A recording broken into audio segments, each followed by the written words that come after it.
अस्सलामुअलैकुम। उम्मीद करता हूँ कि आप खैरियत से होंगे।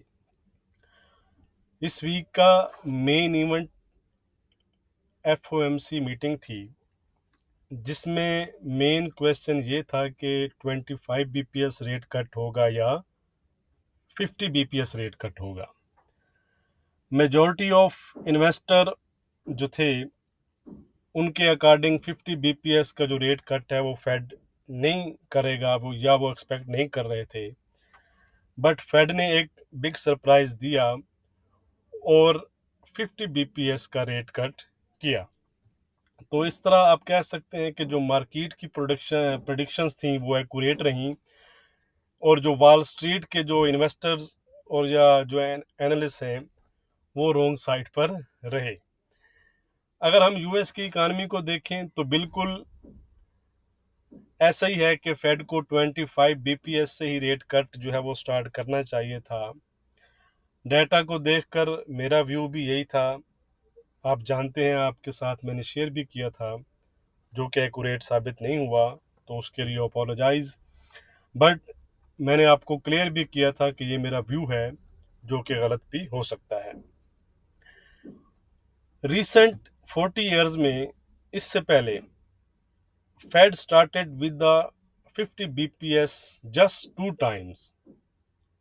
When number one, 2001 during the dot-com bubble, secondly 2007 during the financial crisis.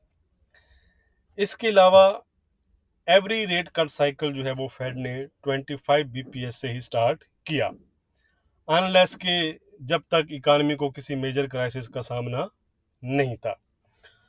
तो क्वेश्चन ये है कि इस दफ़ा फेड ने फिर 50 बीपीएस का स्टार्ट क्यों लिया, जबकि फेड चेयरमैन ने प्रेस कॉन्फ्रेंस के दौरान कहा भी कि economy is still strong overall, labor market can be maintained, inflation has eased but remains above 2% target.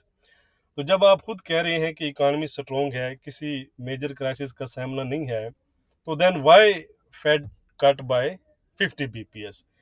या तो फिर इसका मतलब ये है कि इकोनॉमी जो है वो इतनी स्ट्रॉन्ग नहीं है, उसमें कुछ होल्स हैं जिनको आप जानते हैं। क्योंकि दूसरा जो है पॉलिटिकल जो है वो फैक्टर, वो भी फेड चेयरमैन ने डिनाई किया।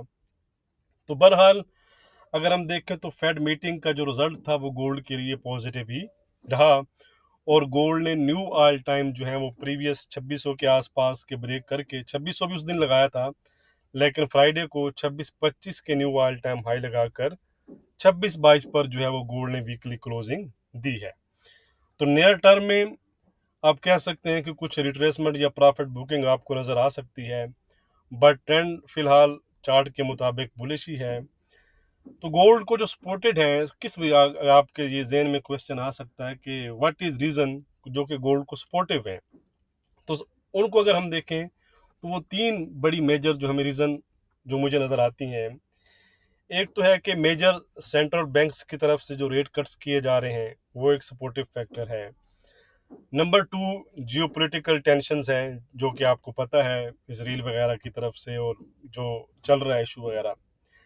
एंड नंबर थ्री, कि central banks purchases of gold, कि सेंट्रल बैंक जो परचेज कर रहे हैं गोल्ड, ये भी एक बड़ी रीज़न है गोल्ड प्राइसेस के अप ट्रेंड की। तो ये सपोर्टिव फैक्टर हैं गोल्ड प्राइसेस के लिए।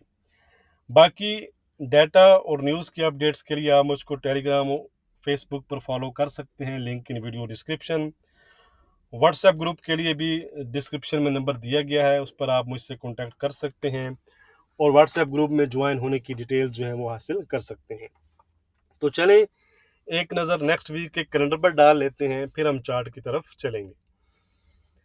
तो ये है जी मंडे सितंबर 23। अगर हम देखें तो यूरो और जर्मन जोन के मैन्युफैक्चरिंग और सर्विसेज पीएमआई हैं, फॉलोड बाय ब्रिटेन। एंड शाम को यानी एनवाई सेशन में यूएस के भी मैन्युफैक्चरिंग और सर्विसेज पीएमआई नंबर्स हैं। ये नंबर्स इंपॉर्टेंट रहेंगे, दो फेड ऑफिसर की स्पीचेस भी हैं। ट्यूसडे को बैंक ऑफ ऑस्ट्रेलिया का रेट स्टेटमेंट है, अगर आप ऑड में ट्रेड करते हैं। इसके अलावा कंज्यूमर कॉन्फिडेंस है यूएस का। वेडनेसडे की बात करें तो न्यू होम सेल्स हैं और क्रूड ऑयल इन्वेंट्रीज हैं। थर्सडे को फाइनल जीडीपी नंबर्स हैं, ये नंबर्स इम्पोर्टेंट रहेंगे, ये ख्याल रखिएगा। इसके बाद फेड चेयरमैन पावल की स्पीच है, ईसीबी प्रेसिडेंट की स्पीच है, और भी फेड ऑफिशियल की काफ़ी सारी स्पीचेस वगैरह हैं। फ्राइडे की बात करें तो फ्राइडे को कोर पीसी प्राइस इंडेक्स है, जिसकी फोरकास्ट अनचेंज रहने की है। ये भी बड़ा इंपॉर्टेंट डाटा है, इसका भी ख्याल कीजिएगा। GDP, core PCI, new home sales और मैन्युफैक्चरिंग नंबर्स जो हैं, पीएमआई नंबर्स, वो मेन नंबर्स रहेंगे नेक्स्ट वीक के लिए। अब हम चलते हैं जी 4H के चार्ट पर, ताकि हम बड़े टाइम फ्रेम को भी कवर कर लें और H1 वगैरह को भी कवर कर लें। तो सबसे पहले हम देखेंगे कि सपोर्ट एरियाज कौन से हैं, जहाँ पर अगर प्राइसेस दोबारा रिट्रेस होती हैं तो आप वहाँ पर बाय की जो अपॉर्चुनिटीज़ हैं वो फाइन कर सकते हैं। ठीक है जी। तो पहला जो सपोर्ट एरिया है वो 2600 से 2602 का एरिया है। मैं लिख भी रहा हूँ साथ साथ ताकि आपको आसानी रहे। ठीक हो गया जी। फॉरवर्ड बाय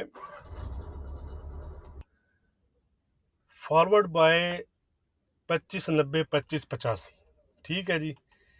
क्लोजली फॉरवर्ड भी आप कह सकते हैं, कुछ ज़्यादा दूर ये सपोर्ट एरियाज़ नहीं हैं, ये भी साथ साथ इसके एरियाज़ हैं 2590 85। इन दोनों में जो स्ट्रॉन्ग एरिया, ज़्यादा स्ट्रॉन्ग एरिया है वो 2590 85 का है। ठीक है, ये वाला एरिया ज़्यादा इम्पोर्टेंट है इस एरिया से। तो यहाँ पर जो है वो अगर आपको प्राइसेस मिलती हैं तो आप माइनर एसएल के साथ बाइस की एंट्री ले सकते हैं।